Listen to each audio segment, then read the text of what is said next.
Briefly analyze these two interactions and tell me which one is more interesting to look at.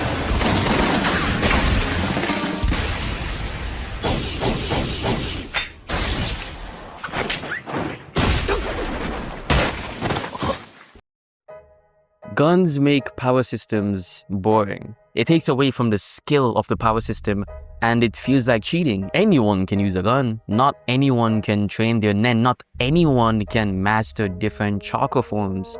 So if these people had guns, it would almost feel like a shortcut. Like they're doing a disservice to the power system. And in a writing sense, it works as an antagonistic force, like a negative pull that you just rather stay away from. It's like a negative to your story. It's just better to not deal with it in the first place. That is the primary reason why most power systems don't utilize standard issue guns. They either make people strong enough so that guns don't matter, or if there are guns in the series, they're just so irrelevant or do nothing to the point where it doesn't matter. Even Usopp as a sniper uses a slingshot for the first half of the series, and the second half uses a bigger slingshot instead of a gun. Because the truth is, unless written by the top 1% of authors, gun combat is simply uninteresting. It's basic. It feels like it takes little to no skill because it's usually 1 or 2 shots to immobilize or kill your opponents. It feels like it almost cheapens the story. And in the reality of choreography and making a truly interesting gunfight, it's just not something a lot of authors are capable of. Unless you're Hirohiko Araki. 覚悟はここからだ。ピストルズ、てめえらも腹をくくれ。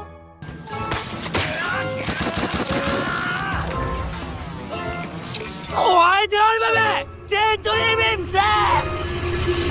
Araki is one of the only artists I've seen with a well-established power system that still allow for gunfights to be some of the most high-skill, big-brained, well-choreographed, and high-stake encounters.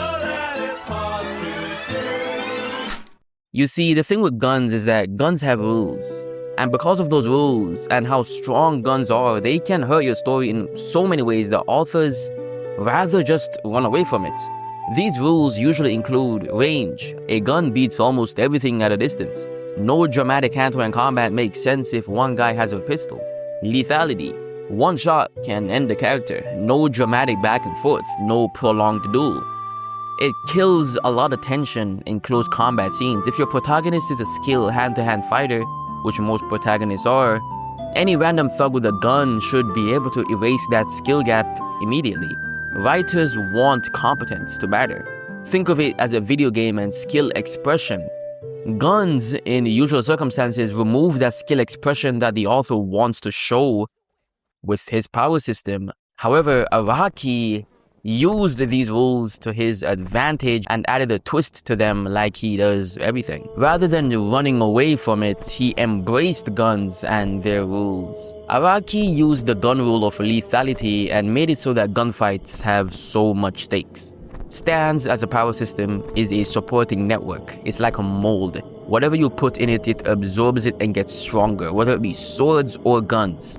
Nothing destroys the system as a whole. He wrote it in a way that stands simply add, it doesn't subtract. From Guido Mister and his creative use of Sex Pistols, to Narancia and his lethality with Aerosmith, accumulating at least 3 kills by himself in Part 5. Araki allows guns and bullets to shine due to his system of stand users.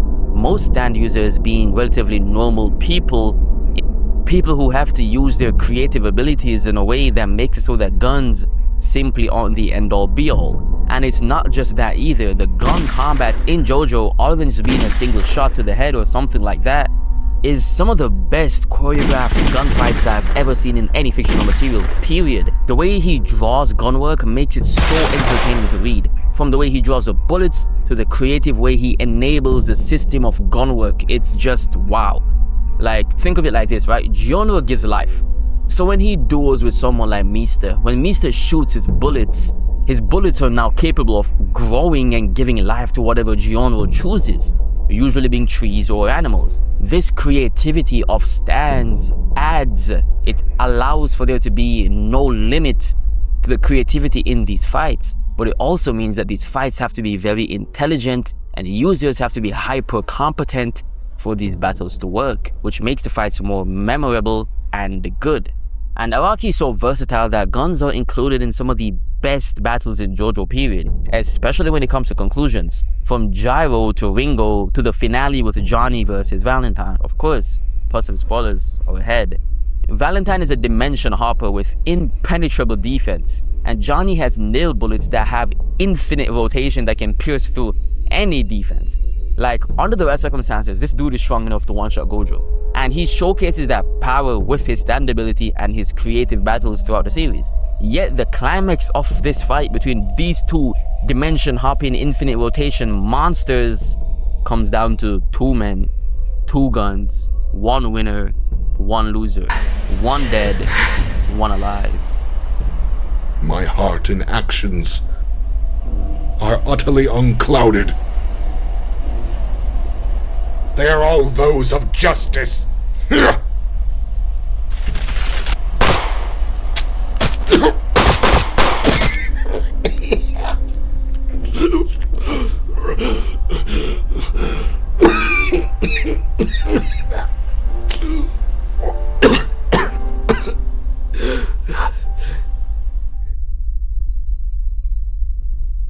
It's one of the best final duels in the series. Even ignoring the story and narrative relevance and beautiful writing leading up to it, just by itself, it's just a beautiful duel. Just the exchange, the combat, the missed shots, the shots that connected, the vital points, the choreography of this exchange between Johnny and Valentine is a gunfight for the books. It is a masterpiece in itself. And Gyro versus Ringo isn't a traditional gunfight, as Gyro is using steel balls, but Ringo is arguably the best user, if not duelist, of a gun in the entire series. And that fight means so much to Part 7 and the Jojo franchise as a whole. It's arguably the best side villain fight in Jojo period, and if you know Jojo, you know Jojo has insane side villain fights. It probably has the best side villain fights in any manga. This is how Araki uses the rule of lethality to make a gunfight one of the most interesting fights in the entire series. Gyro is someone that has a home to go to. He entered the race to save a boy's life, yes, but Gyro doesn't really know what it means to bet your life at this point to accomplish your goals, because he never had to do that.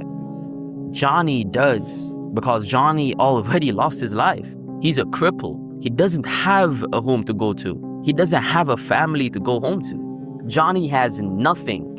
Everyone and everything has abandoned him, and he bet his entire existence on the steel ball run race to walk again, to get back on his feet. And if he has to die to do that, then he's willing to do that because he has nothing to lose. That's the dark determination, the fire in his eyes.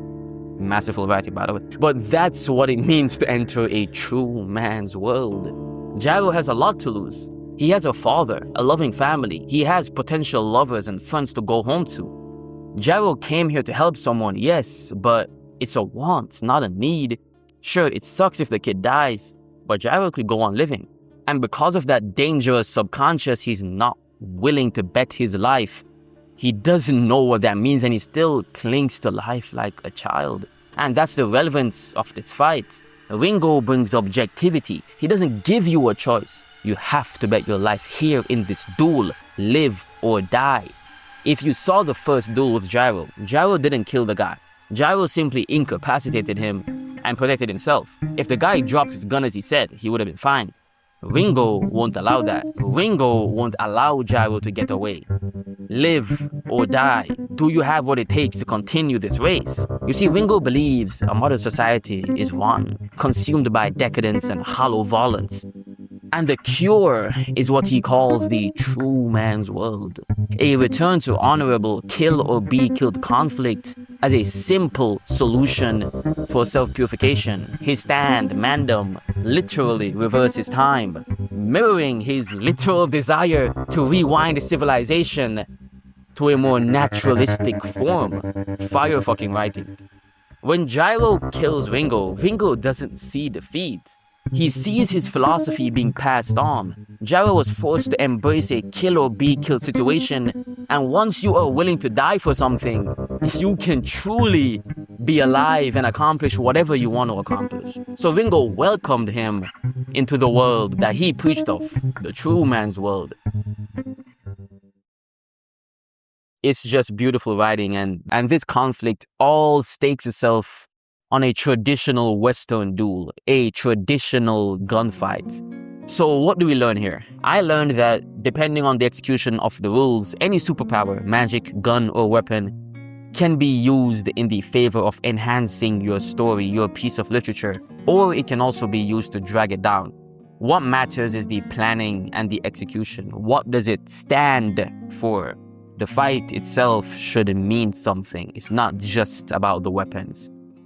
That's what I learned today as a writer. If you guys want to read my story, link in the description. It is free and I would really appreciate it.